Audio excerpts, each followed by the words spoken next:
කැලේ තියෙන කොයි දේවත් රස වේවා, ගව්වෙන් ගව්ව දිවමාලිගේ ඉදි වේවා. දන්නව මුළු සංසාරෙම ආවේ රාහුල කුමාරයා දාලා ගියේ මගේ ස්වාමියා වෙන මොකේටවත් නෙමෙයි විමුක්තිය හොයන්න. එහෙම ගියාට පස්සේ පතනවා මේ අවුවේ ඇති රස්මාලා අඩු වේවලු. අවුවේ සර මගේ ස්වාමියාට දැනෙන්න බාම.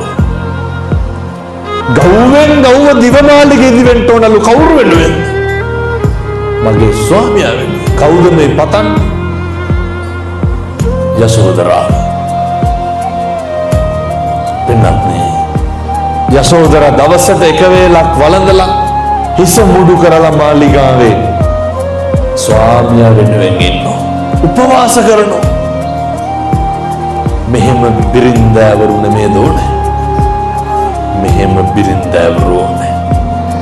ඊට පස්සේ තථාගතයන් වහන්සේ තිබ්බේ නැද්ද පණිවිඩයක් යවන්න? යශෝදරාට එන්න කියන්න පල්ලහැට කියලා පණිවිඩය යවන්න තිබ්බේ නැද්ද? තිබ්බා. ස්වාමි දියණිය ස්වාමියාට එලෙස ගරු බුහුමන් දක්වනකොට බලන්න අර බුදුහාමුදුරුවෝ ලෝකෙටම දීපු පණිවිඩය යශෝදරාගේ කුටියට යනවා. යශෝදරාගේ කුටියට යනවා. යනකොට යශෝදරා අඬනවා. මොන දුකක් තියෙන්නද මේ? සංසාරේ කල්ප ගානක් එකටම එතනදී බුදුහාමුදුරුවෝ දේශනා කරනවා සඳකිඳුරු ජාතකේ. වැද්ද කිඳුරිය ගන්න රජුරෝ මොකද කරන්නේ? කිඳුරා මරනවා. පතාගෙන ආපු බුදුහාමුදුරුවෝ කියනවා අද නෙමේ එදත් මෙහෙමයි යශෝදරා.